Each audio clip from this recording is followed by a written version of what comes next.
That's just some rock and roll for y'all right there. Oh, man. Dead Man Walking back in studio. I So love it. silly. My favorite hour of the week. You ever notice whenever that thing ends, you always go, yeah, and I go, yeah. I don't know. All right. You become like a black gospel preacher. For I some don't reason. know, or either that or like a rock and roll. All of a sudden, rock band. Oh, well, it's just a good riff. Yeah. We got to sit down and get some more of that. Yeah, man, recorded, I'm too, down. Let's do it. whenever you want. Jason, how you doing, brother? I'm doing awesome, man. How's your summer going? I haven't really seen you much. Oh, pretty good. You're on yeah. vacation all the time. You know? Do you have a job? Yeah. Where's the drop? My job is vacation. It's been going good. We had no rain in June. We had nothing but rain in July. Yeah. Gonna head to Lake Michigan next week for a week. Go camping with the Nice. family and some other homeschoolers and friends that we have. Homeschoolers. Oh, yeah, got to keep homeschooling weird, man. Yeah, you do. I love it. I love it. It's been good. How about you? Yeah, we took a little vacay last week to St. Joe's, Michigan, and it is absolutely gorgeous. 3 different beaches, ran up the dunes. My family decided to pick the dune that was straight up, and it was like the ski slope. It's like, was that the Black Diamond? Black Diamond. Okay, yeah. So I was doing that going up, and I was holding Emsley all the way up, and So I went up, once I got to the top, I was just breathing heavy and sweating and thinking how I wish I wouldn't have ate that second donut. Yeah, you're like, why did I eat a Chipotle burrito before I came to the dunes? Oh, That's the man. one you look up at and you're like, this is for the family. Okay. All right. The kids will like it if I climb this thing. I'll No, be down sounds a cool, little though. bit, guys. No, but it was a lot of fun. Oh, man. But yeah, we're having summer's, over halfway over. Yep. And it's a little depressing because the older I get, the more I love summer too. It's wild. I'm sure some of the listeners out there, especially the ones in the South, that it's always summer, man. It's Right. like they just have a different attitude down there. Yeah. Man, the older I get, though, the more I'm like living in flip-flops. I know. And Yeah. sandals. I know. I'm usually like dress up, put the shoes on, the jeans. I was a real fall person. And now it's just like, get me in the sun. I'm outside working without a shirt on. Well, it's around. Well, I wouldn't go that far. Well, I had to put up a no, 45-foot garage so people couldn't see me from the road. Yeah. I don't want them to get blinded. No, I mean, I was just talking to Mandy about something the other day, about how, in your 20s, you're like, oh man, I'm ready to debate a person. I'm just, let's go after. Let's talk about something. Sure. Right? Republican against liberal, blah, blah, blah. When you're in the 30s, it's like, A little a slower. little slower. And then by yeah. the time you're in your 40s, it's like, I just want a sandwich, like it's one of those, man. I think around 35, I started wearing the flip flops, but you just don't debate anyone unless it's over lunch. yeah. It's like, where do you want to go to dinner? Can we grab a Euro? While we talk about this, Man. because that's the only way I'm going to do it. But how many times do you have to ask your significant other where she wants to eat if you do go out to eat, right? Or do you not have that? Do you have that? No, not too much. No. We usually are pretty set on 1 or 2 places that we like, but we don't try a lot of new places. That's the We problem. try new places all the time, and we're always like, oh, let's go to, let's go down here to Benchmark. Oh, let's go over to Mancy's Italian. I don't know, and you're trying to figure out, oh, should we go downtown? See, but I have a life hack for that because I'll go to my wife. I'll say, guess where I'm taking you out to eat tonight? Yeah, And she right. goes, where? And There I'm like, you guess. go. In the Yeah, first yeah. place she guesses, that's where we That's go. where you go. That's where we go. It's called the internet life hack. I love it. The internet is good for something. Yeah, right. Oh, well, guys, thanks for joining us on the podcast. We're going to talk about capitalism today. Ooh. Oh, You guys ready? I should have had my drop ready. Maybe we'll Do try it. it again. We're going to talk about capitalism today. Oh, man, you need to do voiceover work as an evil genius. I think I could do a few different ones, Oh, but, Only you.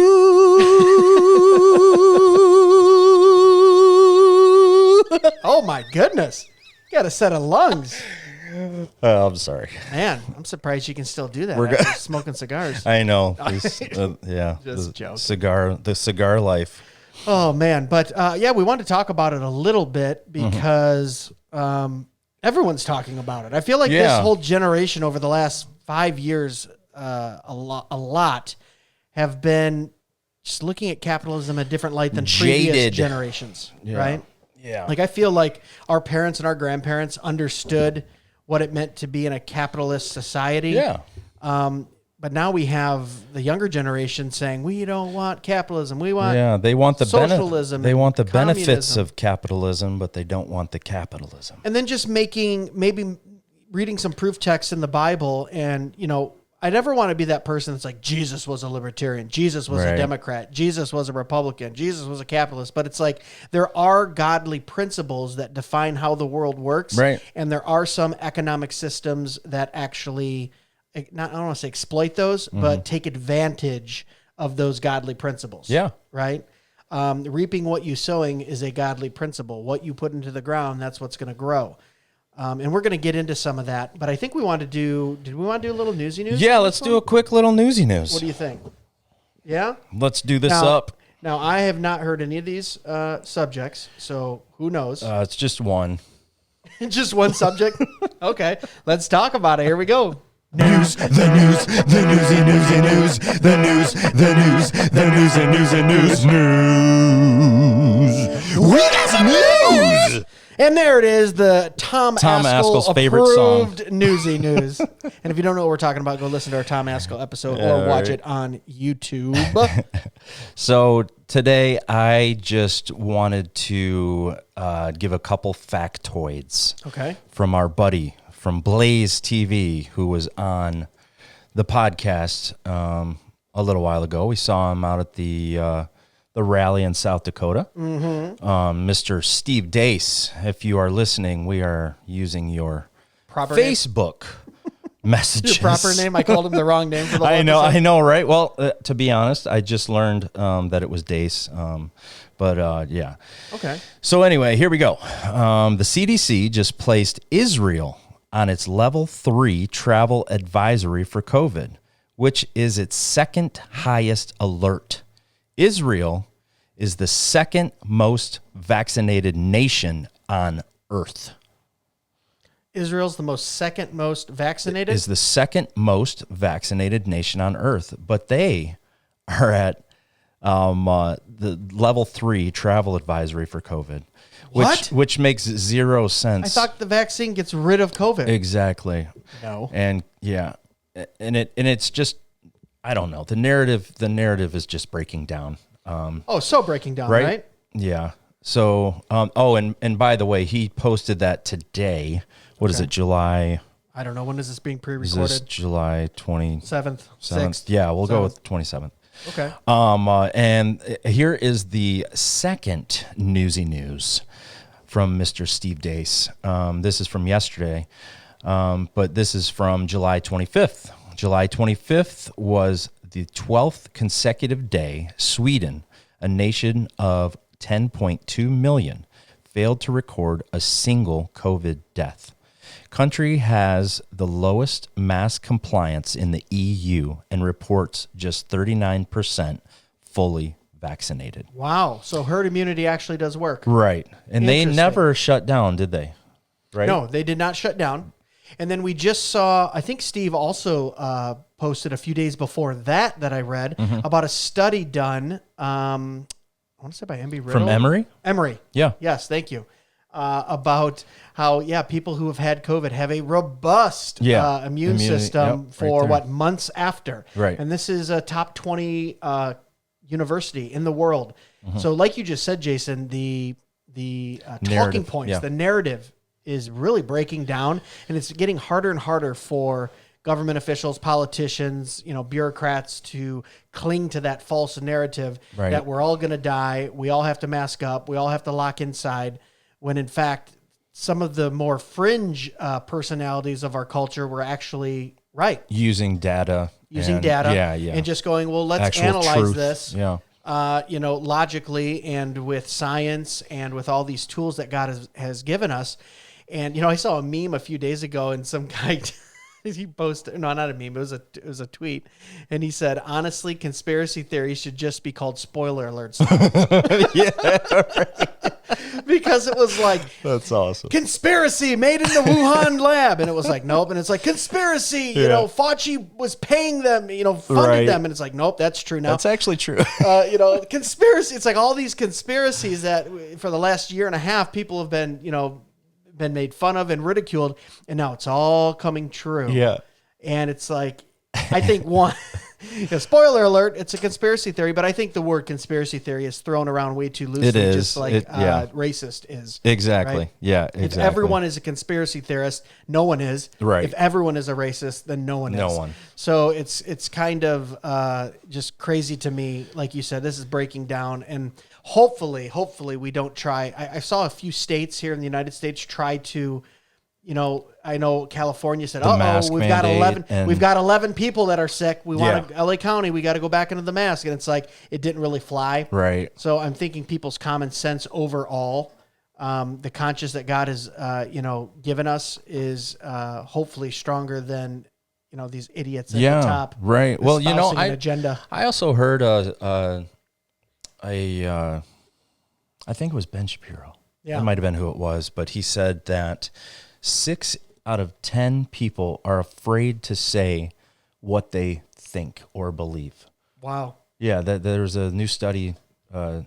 Well, that's the point, it's right? Like, the authoritarian, silence. regime is just saying, no, this is what you need to do. If you don't agree with me, I'm going to get in your face. I'm going to, come after you. What did Maxine want? Didn't she say that? Yeah. She said, get in their face, break them down, and it's all about this, like, you better go along with what we say, or else situation. Well, I mean, that's the playbook. Authoritarianism, that is the playbook. Like, silence all objections, right? Silence the enemy, so then you can, run roughshod over whatever it is that you want to do. Yeah. And man, that's sad. 6 out of 10 people. Because I do not live that way. Yeah, I know. I really don't care what people think. Right. I know you don't. No. But you're much more. I wish I could get a little more. What's the word? Like couth or like. I try to. How to strategically. Strategic. Yeah, that's a good word. Say what? I was gonna say lube up the conversation. Yeah, but that doesn't. Sounds Yeah, weird. You might need to cut that out. No. Mechanics use lube. I'm not talking about anything insidious here.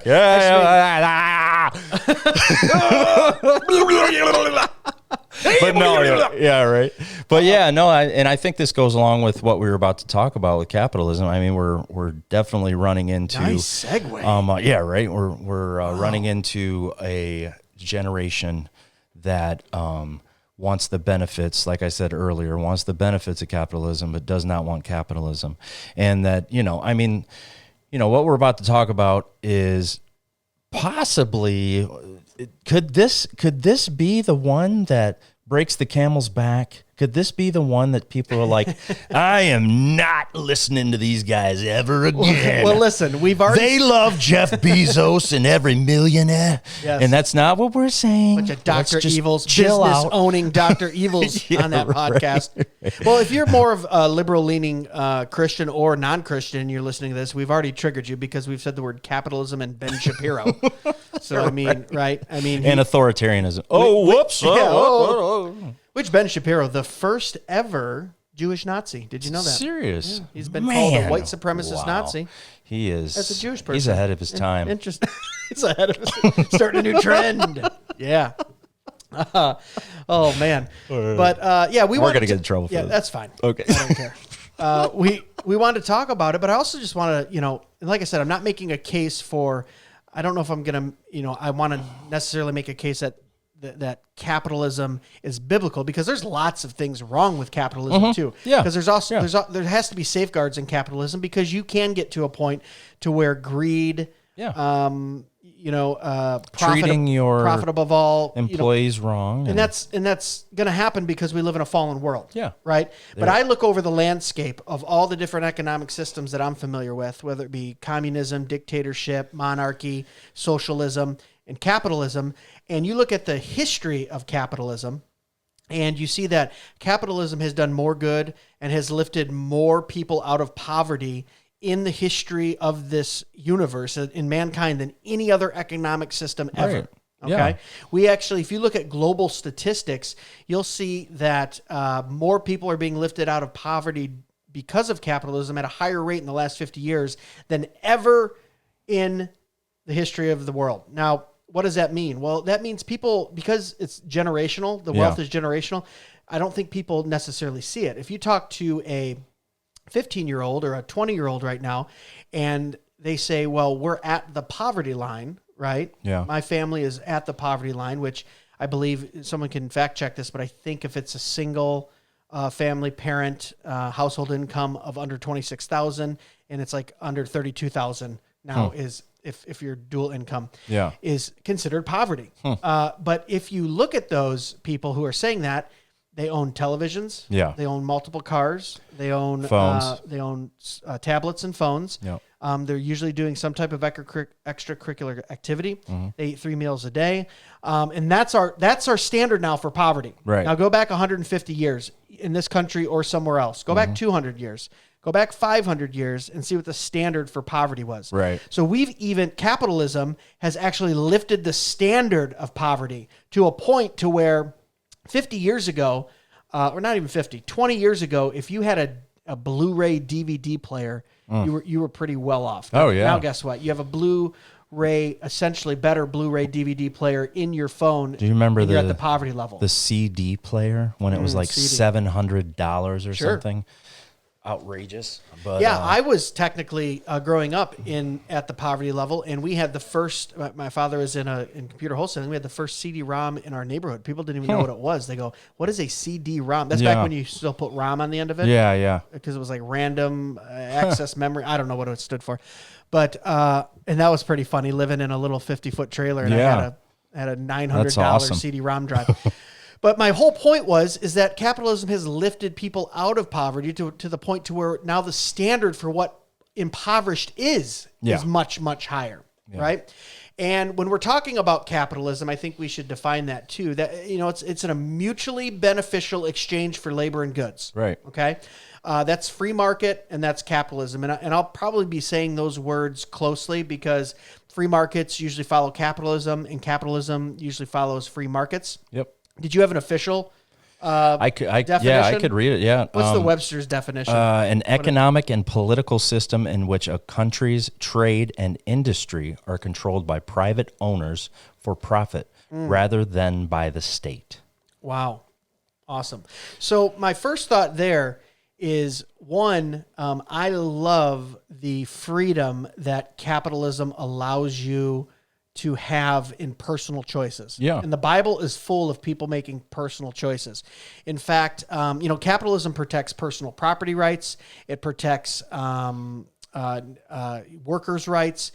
And if you look at like even the 10 Commandments, 3 of the 10 Commandments are very capitalist and even libertarian in nature, that they deal with personal property rights and personal rights. Yeah.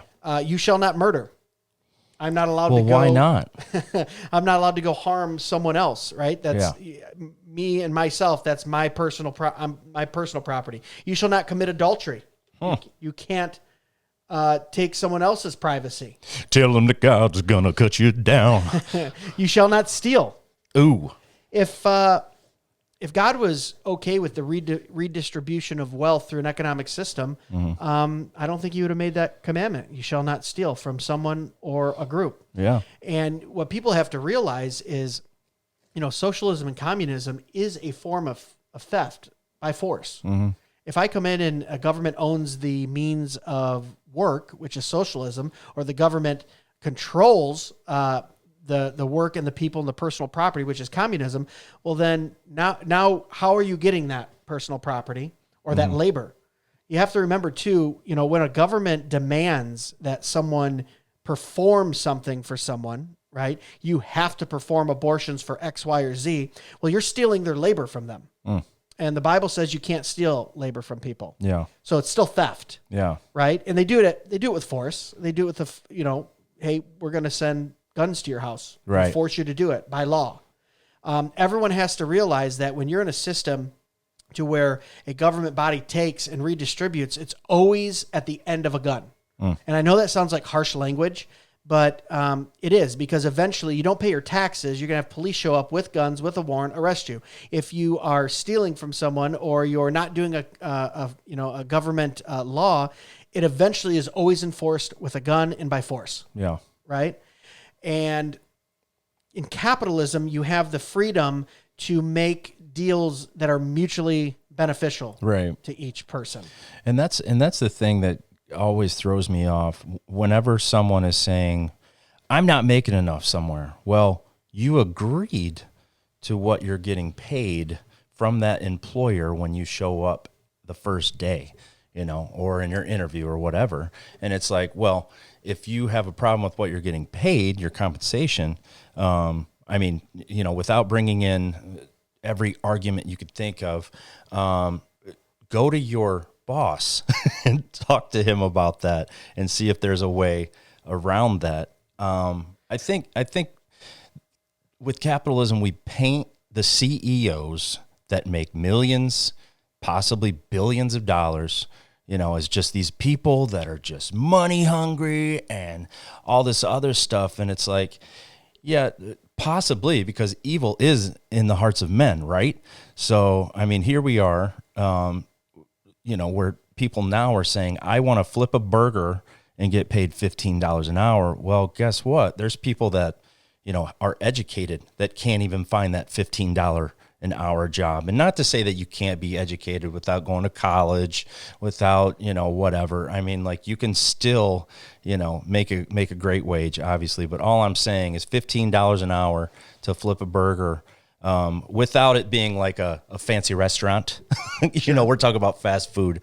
We're talking about, flipping the fries over, or whatever. But and that's a good distinction, is if it's a fancy restaurant, those burgers are selling for maybe $15 or $20 to where McDonald's is not. So it comes down to a profit margin as well. Mm-hmm. But I would say to those people, I want more money, and your boss says no, well, then maybe that's what you're worth. So then you have to introspect, which people don't like to do, especially the younger generation, to then look at yourself and say, okay, how can I become more valuable to the company or to another company, right? Because the Bible talks about people agreeing to certain wages and being grateful for that wage that they agreed to. Yeah, and where is that? We can read it really quick. So Matthew 20, we'll read it very quickly here. For the kingdom of heaven is like a landowner who went out early in the morning to hire workers for his vineyard. He agreed to pay them a denarius for the day and sent them into his vineyard. About 9 a.m, he went out and saw others standing in the marketplace doing nothing. He told them, you also go and work in my vineyard, and I will pay you whatever is right. So they went. He went out again at about noon, and about 3 p.m. and did the same thing. About 5 p.m, he went out and found still others standing around. He asked them, why have you been standing here all day long doing nothing? Because no one has hired us, they said. And he said to them, you also go and work in my vineyard. When evening came, the owner of the vineyard said to his foreman, call the workers and pay them their wages, beginning with the last ones hired and going on to the first. Now listen to this last part. The workers who were hired about 5 p.m. came and each received the denarius. So when those who were hired first, they expected to receive more. But each one of them also received the denarius. When they received it, they began to grumble against the landowner. These who were hired last worked only 1 hour, they said. And you have made them equal to us, who have borne the burden of the work and the heat of the day. But he answered one of them, I am not being unfair to you, friend. Didn't you agree to work for a denarius? Right.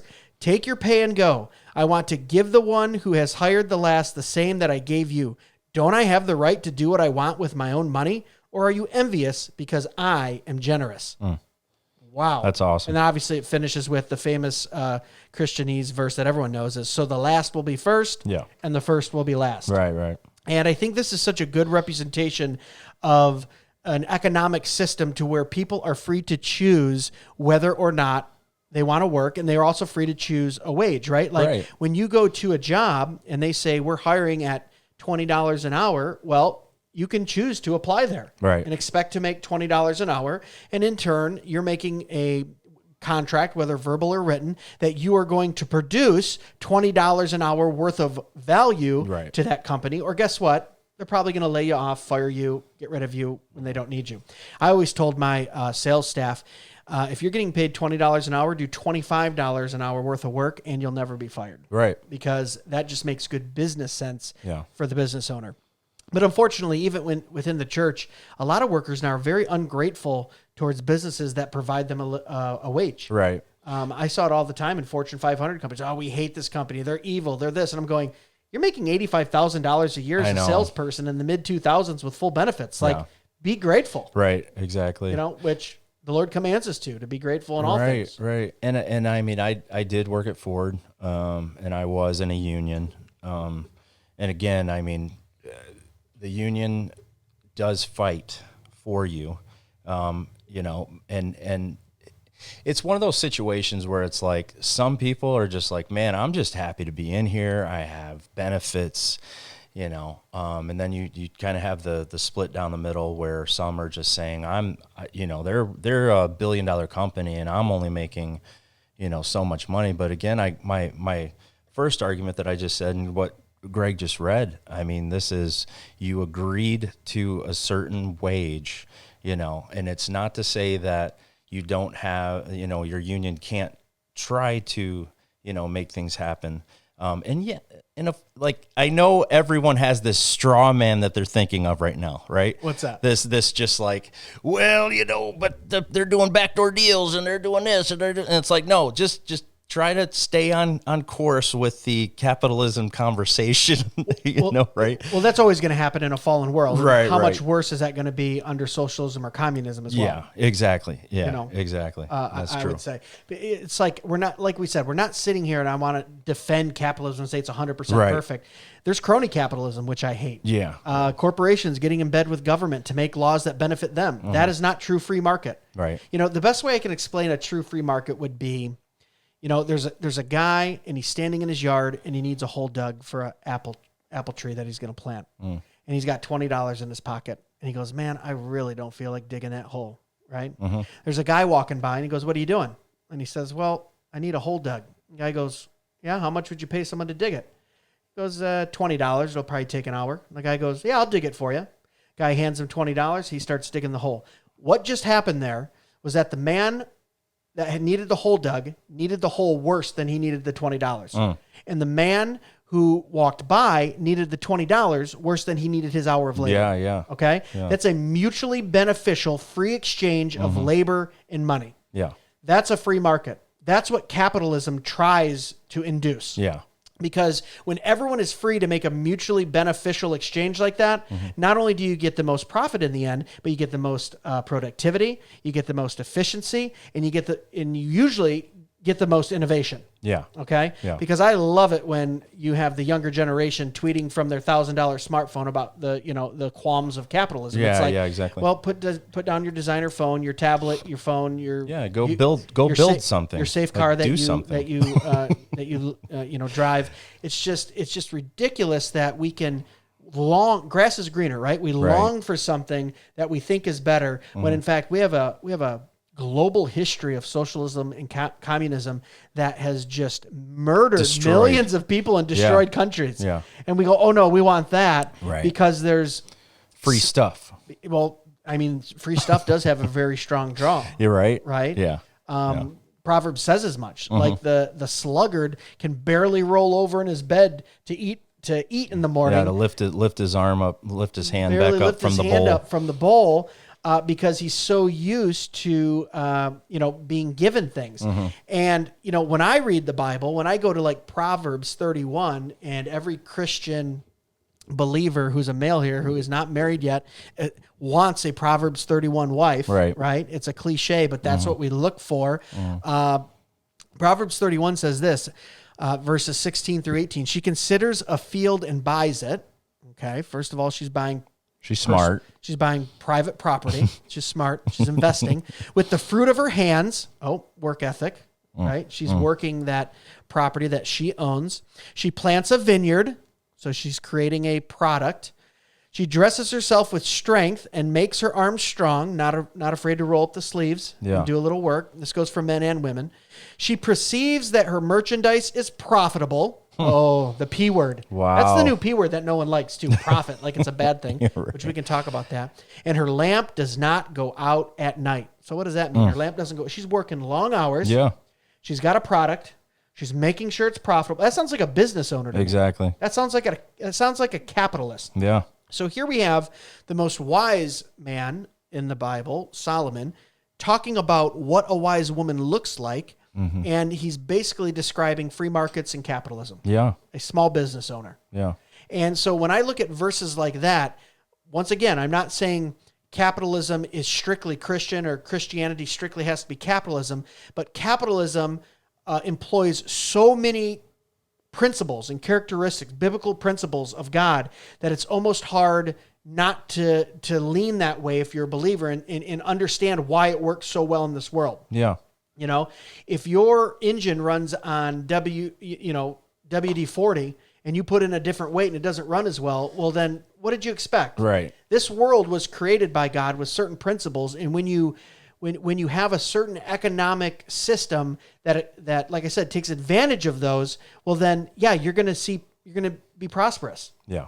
You know, there's a lot of, and we've talked about it before, Jason, there's a lot of non-believers, non-Christians that are very successful in business and using innovation, using Christian principles, yeah, right. Because the Lord set the world up that way to work that way.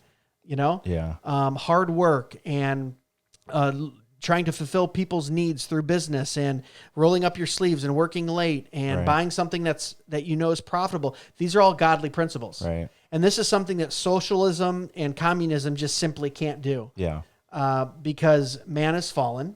Like Jefferson said, government is a necessary evil. It's necessary, but it's always evil because men's hearts are evil. Yeah. And if you give full control, right, to a government in socialism or communism without anything mutually beneficial, because you're taking that away. Now you have a government at force saying, I own the means of production. I own private property.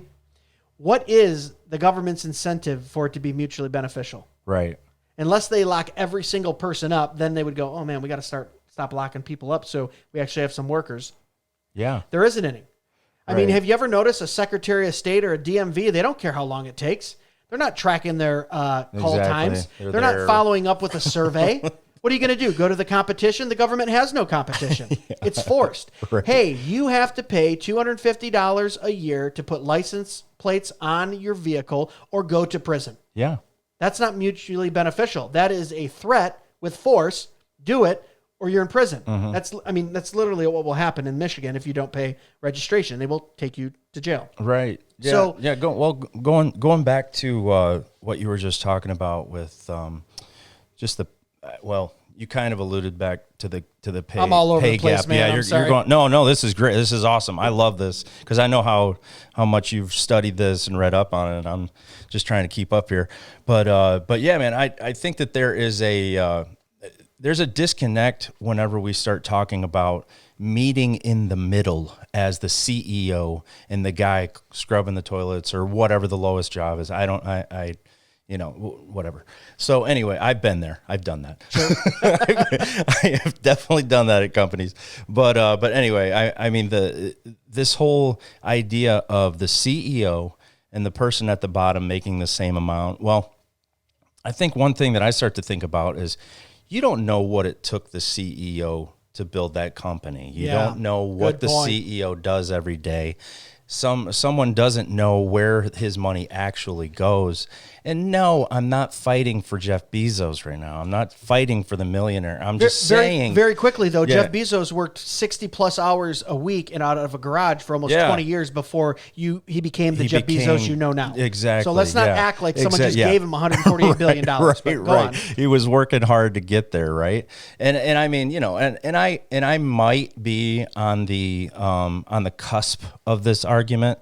Okay. What I'm about to say might be a little bit controversial, but sometimes I do think like, how much is too much? Oh, 100%. And I mean like 148 billion, congratulations, right? But then again, that is his company, what he has generated, and it's like, how do you even step into that argument? How do you even say, okay, well, no, you've made too much. We're going to distribute it to everybody. We're just going to take it from you. We're going to tax you even higher now.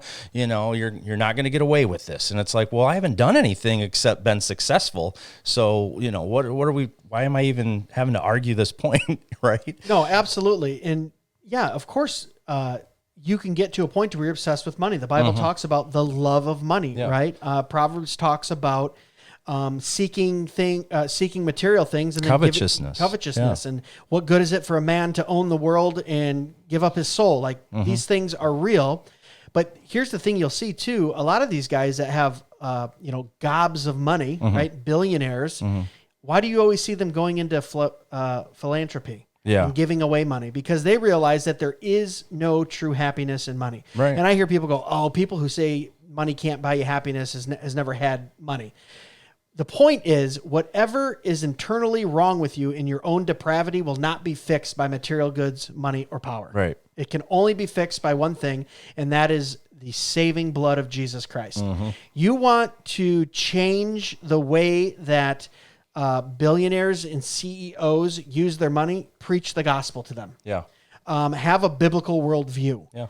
Understand that God has given us stewardship over this earth and over the material goods. Understand that everything ultimately belongs to Him. Like, that's the way you change society, and you change CEOs and billionaires and all these people that we've just put in a box and said, "Oh, they're bad people." Right. Now, you said this before we started recording, and I agree with you, Jason. Like, we're not sitting here saying there isn't bad CEOs and bad billionaires and people who are just horrible, wretched people who are doing bad things with their money and selfishness and covetousness and all these things. Yeah, that's called a fallen world. Right. They're out there. Yeah. But to then take an economic system that takes advantage of godly principles and say, because they use that system to fulfill their own depraved desires, that system should be thrown out. I think, wow, is that so far off base? Right. Because that same person, real quick, how bad are they going to be in socialism or communism? Yeah. They have complete authoritarian control. Exactly. Well, and too, I mean, I think that, when it comes to business, when it comes to growing a business, some that are making the argument that, well, this person has more than me, I should have the same, or, they don't know how hard a person has worked, right? They don't know how many hours they put in, but also that person that built that company found something and tried to make it better. Tried to build something, tried to make something that would enrich people's lives, possibly. Sure. I mean, they have employees that they've had for 20, 30, 40 years. Who knows? They've given, helped with someone's financial economy, in Sure. their life. But yeah, I think that if there is any youngster out there listening right now, I would say go out there and build something and get your 20 employees, get your 50 employees, get your 300 employees, and treat them the way that you see fit, as it is your business. I would say as you are commanded in the Bible. Yeah, to treat as you're employees, commanded. right? Yeah, amen. Yeah. Yeah, no, it's so crazy that when we look at someone who, like, we keep using Jeff Bezos, but whoever, Bill Gates or Warren Buffett or any of these guys, and they just go, oh, they have all that money. So it's so crazy to me. And I think this is partly why Trump won. I'm going to go off on a tangent here, but I remember in 2012, my father and I think it was 2012, my father and I were watching a debate with Romney and Obama. I think that's when, did he run in 12 or 8? 2008? I don't know. 12.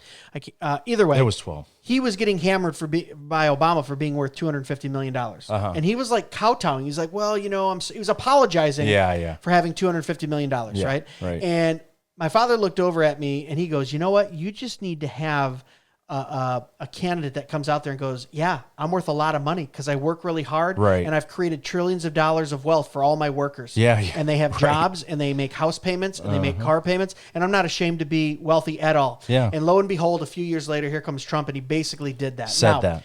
In no way am I trying to compare biblical stuff to what Trump said. But there's something about that because there's truth in that. There's truth in Jeff Bezos or Warren Buffett. They might be worth billions, but do you know how many trillions of dollars of wealth they've created through that? Right? The guy who buys the private jet helps employ the hundreds of people who built it, designed it, engineered it, the aviation crew, the pilot, the stewardess. I mean, right down to the raw material, people pulling the raw materials out of the earth. It's like, that's how a free market works. Just because you have jealousness in your heart, when you look at that and say, I want that, right? Or covetousness that says envy, you can't have that because I don't have it. Or the bitterness where it says he has that and I can't believe it. Yeah. But when in fact, we talked about this on a short, gratefulness and being content with where you are. And I even said in my 20s, I was like, keep up with the Joneses. Like I got to have the newest car, the bigger house, go on the vacations. And, it was really getting into Reformed theology in my mid-20s and like reading the Bible and going, oh my gosh, and Ecclesiastes, one of your favorite books we talked about on the episode that's coming out next week.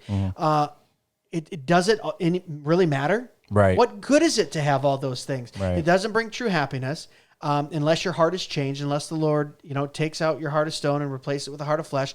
It's like, there's a lot of sad, depressed people with a lot of nice things. Yeah. When in fact, when I started reading through the Bible and understanding who God was and who I was in relationship to him, it was like, it's nice to have nice things. I want to provide for my family. You work really hard to provide for your kids and your wife, right?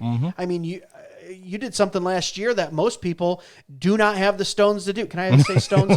Do not have the intestinal fortitude to do. Yeah.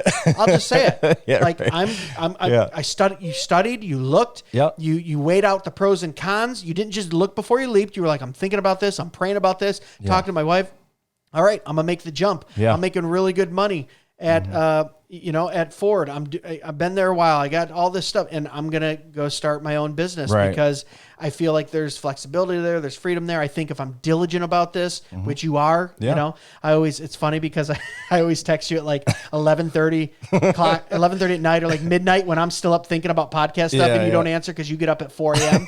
to watch the markets. I'm like, oh dang, that's what I forgot. He's biblical. Early to bed and early to rise. Yeah, there you go. I'm over here being a heathen, staying up till midnight. It's so funny. I know as soon as I send it, I'm like, what time is it? Oh, it's 11 o'clock. I always have it on silent anyway, so I don't hear it, but no, good for you. But so it's like, I don't know where we were going with that, but I think it's just the hard work ethic. And I know everybody's like, what? That's all anybody wants to say. Pull your bootstraps up and get out there and pull your And it's like, well, I don't even know how else to say it. It's like when you work hard, well, Proverbs 13:4, the soul of the sluggard craves and gets nothing, while the soul of the diligent is richly supplied. Yeah, so it's true. A biblical principle. We're not like trying to give you secret sauce or some incantation. It's like this is a biblical principle that God speaks about in his word. If we as believers truly believe that the word of God is true, then we must look at these verses. Right? Proverbs 14:23. In all toil there is profit, but mere talk ends only in poverty.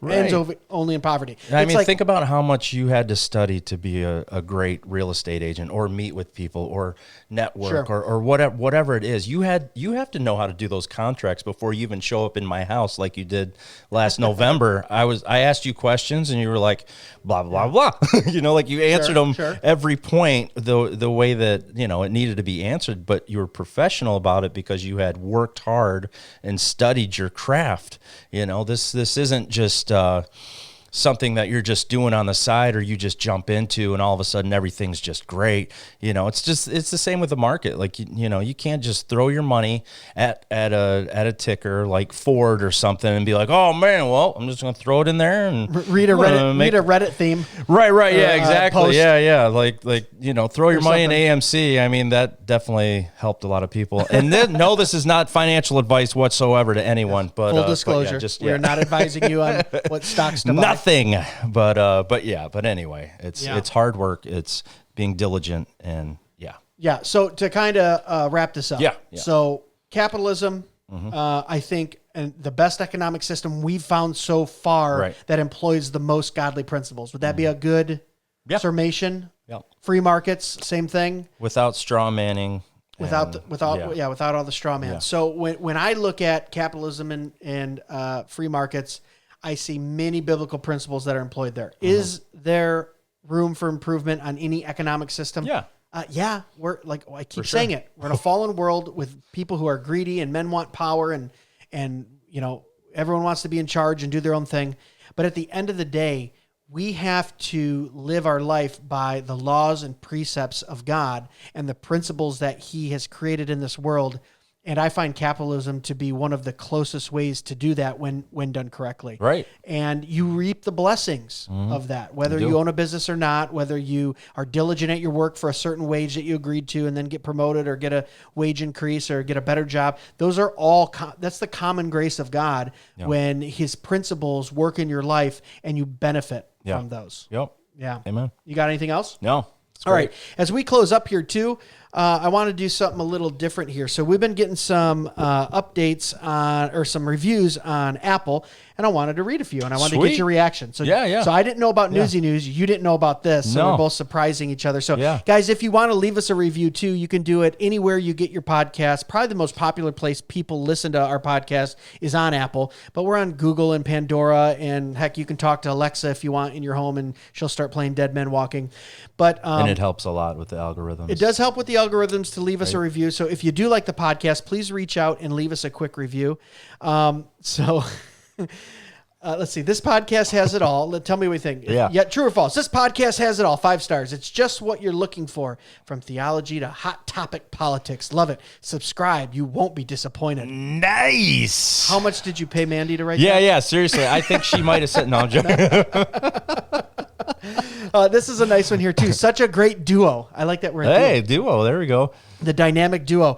Love this podcast. They find such great guests to interview who have such amazing insight on theology and doctrine, as well as, I got to click on it, as well as their own great knowledge they share and touch on with theology and events happening in the world and how we should respond as Christians. Man, we tricked them. Yeah, I'm joking. That one's, I know, right? Gotcha. That's awesome. That one's from Love Theology. People are really nice out there. They are. Thank you. Let's see. We'll do one more here, and then we'll wrap it up, because this kind of feels a little. Read mine. Read mine. No, I'm joking. I like this one here. I had the pleasure of getting to know both of these guys at the Fight Laugh Feast conference. I can assure you they are a couple of rowdy, Jesus-loving, reformed fighters for God. Nice. Every conversation was a joy, and this podcast is going to be a beautiful add to the reformed community. Love it. Oh, and that was from Dougie Fresh. Oh, heck yeah, Awesome. man. Dougie up in Seattle. That's who it was. I hate that you know who that is. I totally know who it is. You know where they live. Yeah, right. Between knowing all of the people that we meet and also knowing how to pronounce the guest names. Oh no, I had to look that one up. I had to look that one. Stand you. Awesome, guys. Well, thanks so much for listening. As always, make sure you check out our YouTube channel. Make sure you check out Instagram. Make sure you check us out anywhere you get your pods. It's just Dead Men Walking Podcast. You Google it, we come right up. DMW Podcast. If you want to check out our website, get to know a little bit more about myself and Jason. We got some bio pages on there. You can leave us a review there. You can leave us a review on Apple. We love it. Jason, I think we're out. Thank you, guys. God bless. Be sure to follow us on Facebook and Instagram at Dead Men Walking Podcast for full video podcast episodes and clips, or email us at deadmenwalkingpodcast@gmail.com. None your biscuits.